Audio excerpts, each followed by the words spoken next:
Assalamualaikum warahmatullahi wabarakatuh, sahabatku, saudaraku semua. Kemarin ada sahabat kita yang bertanya tentang hakikat berpuasa. Bang Andi, tolong dijelasin. Kita nih lagi menjalani ibadah puasa. Seperti apakah hakikat berpuasa itu? Ya. Kalau ibadah puasa secara syariat itu kan menahan haus dan lapar, ya. Tapi kalau secara hakikatnya sebenarnya nafsu kita yang harus kita ikat, ya. Nafsu kita yang harus kita kendalikan, kita jaga, ya. Kita sering waktu kecil orang tua kita bilang bahwa di bulan puasa itu para setan itu diikat, ya. Yang diikat itu hanya setan yang katanya ketika bulan Ramadan, ketika bulan puasa para setan itu diikat, sehingga mereka tidak berkuasa untuk menggoda manusia. Tapi harus kita pahami bahwa setan itu ada dua macam. Ada yang dari golongan jin dan ada dari golongan manusia. Nah, setan yang dari golongan jin itu yang diikat. Lantas bagaimana bang setan yang dari golongan manusia? Yaitulah orang-orang yang masih terpengaruh oleh nafsunya, ya. Jadi kalau setan yang golongan manusia yang masih berkeliaran, nggak ada diikat. Jadi di sini kita belajar mengenal bahwa hakikatnya berpuasa itu kita mengenal nafsu kita, ya. Kita di situ kalau kita bilang mengenal diri itu memang paling enak tuh dengan berpuasa. Bang, saya ingin kaji diri bang, saya ingin mengenal diri, mengenal Allah, ya. Diri yang sebenar diri itu jangan kita sangka hanya jiwa nafs kita udah kenal, lantas kita bilang aku udah kenal diri. Jangan sampai kita bilang begitu. Diri yang mengenali diri ini banyak. Nafsu itu juga diri kita, bagian dari diri kita. Nah, dengan ritual berpuasa itulah kita mengenali bisikannya, ajakannya, dorongannya, ya. Sebenarnya dia berbicara setiap hari itu. Tinggal bagaimana kita bisa mendengar tidak, bisa menyaksikan tidak, kita bisa memahami tidak dorongannya, ajakannya, panggilannya, seruannya, ya. Bicara dia itu seperti manusia gini, bicara, ya. Cuman bahasanya ya bahasa rasa, bukan bahasa seperti kita pakai kata-kata, tidak. Dia dengan bahasa rasa. Contoh kita lupa sahur, ya. Kenapa kamu gak berpuasa? Saya tadi malam lupa sahur. Akhirnya saya gak tahan. Karena saya gak sahur, saya gak tahan. Saya kelaparan. Akhirnya batal puasa saya. Cuma setengah hari saya langsung buka. Sebenarnya itu kan nafsunya bicara, ya. Tersugesti dia dengan nafsunya sendiri, terbujuk dia dengan nafsunya sendiri.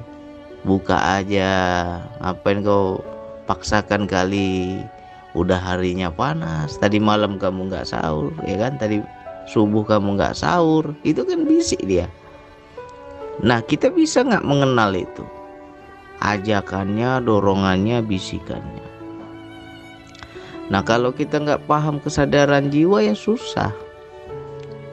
Harus paham ini wilayah rasa ini. Jadi yang dikekang itu nafsu, yang diikat itu nafsu, ya. Jadi kita jangan suka nyalain setan, nyalain jin. Kita jadi setan pun kita nggak sadar gitu. Kita yang jadi setan pun kita kadang lebih dari apa yang diajak setan yang golongan jin, ya. Lebih ngeri manusia ini. Paling Setan yang dari golongan jin itu hanya menyuruh satu kali, tapi kita lakukan lebih dari satu kali. Ya. Contohnya aja, apa ajakannya? Diajak sama teman, ayolah kita ke diskotik, kita dugem, ya kan? Sekali aja tuh ajakannya itu.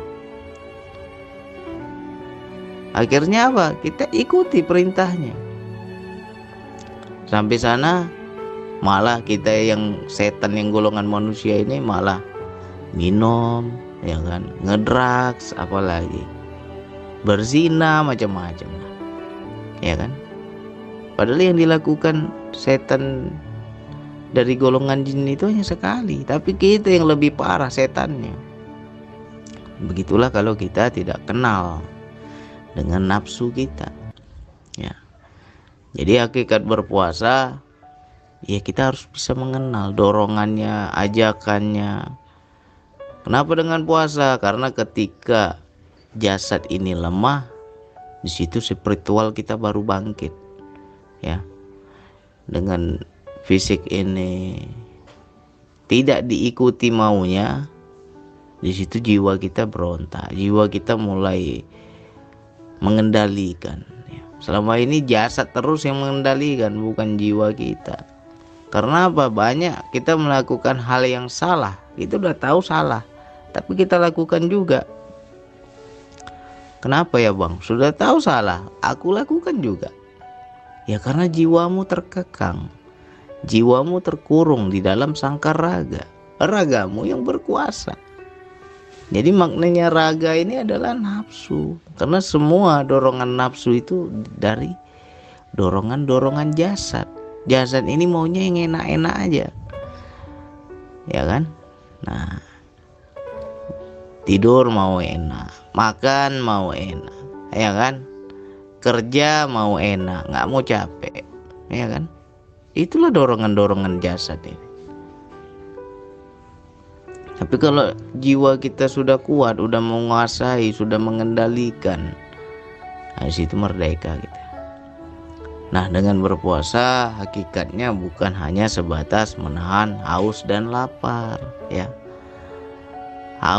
Menahan haus dan lapar itu hanyalah sebatas melemahkan saja. Dilemahkan.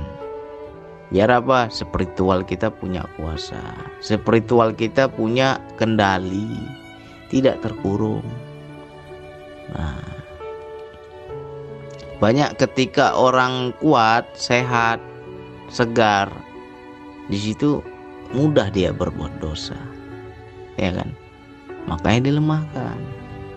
Bagaimana caranya dilemahkan? Dengan berpuasa. Kalau orang udah berpuasa, udah lemah tubuhnya, mau macam-macam kan mikir, aduh capek aku puasa, ya kan. Mau begini mikir lagi, mau begitu mikir lagi, karena rasanya apa, sia-sia dia lakukan karena dia lagi berpuasa. Nah, jadi hakikatnya jiwa kita ini yang harus bangkit, dan kita bisa mengenal ajakan nafsu, ya. Puasa ini jangan kita anggap, aku bang dari pagi sampai sore berpuasa bang, aku tahan haus dan lapar. Nah, begitu udah selesai buka puasa, dendam kita kan. Aku seharian nggak makan, seharian nggak minum, seharian ku tahan-tahan. Giliran buka puasa balas dendam, ya kan? Apa tuh? Ajang pembantaian. Apa yang ada di meja disikat semua sama dia. Gimana nafsunya mau jinak, ya kan? Jadi berpuasa itu jangan dianggap pagi sampai sore itu aja puasa. Kita harus bisa kontrol nafsu kita. Udah buka pun masih harus bisa kontrol. Nah, puasa ini dalam 1 tahun sekali, ya kan? Yaitu di bulan Ramadan ini. Ini untuk 1 tahun ini sebenarnya.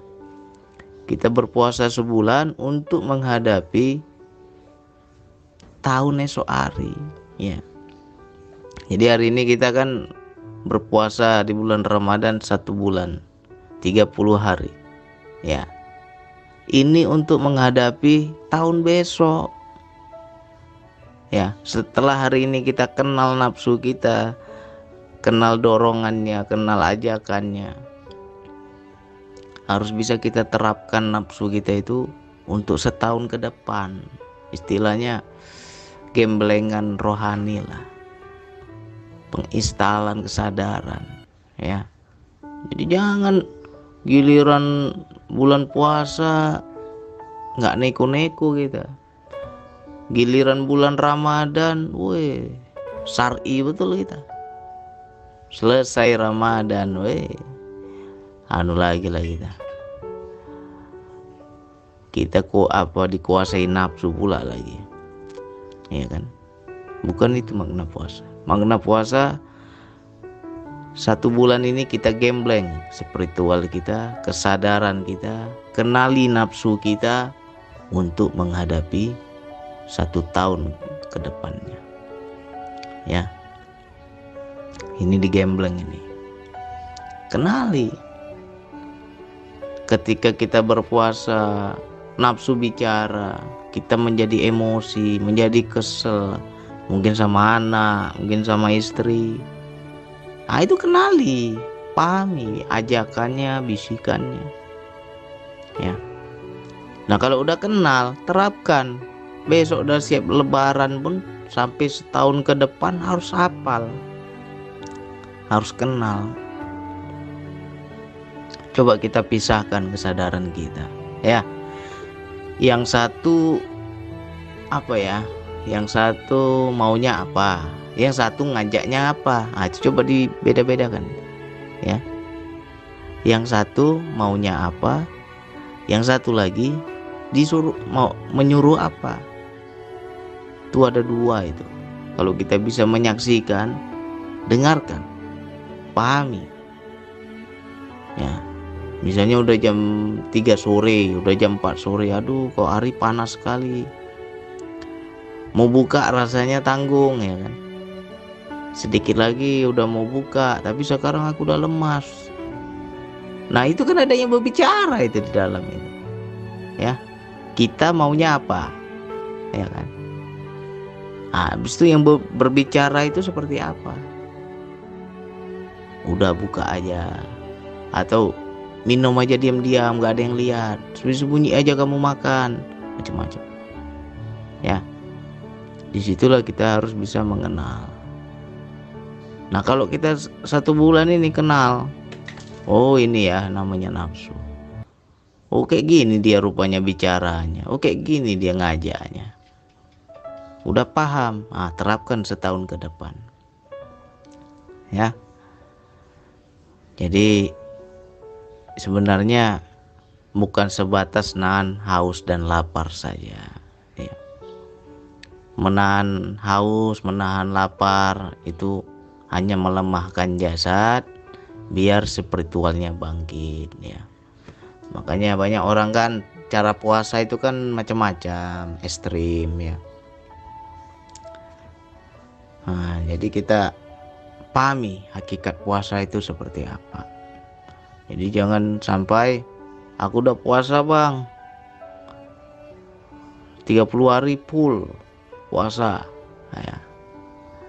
Tapi setahun ke depan nggak kenal kita nafsu kita, ya sama aja bohong, ya kan?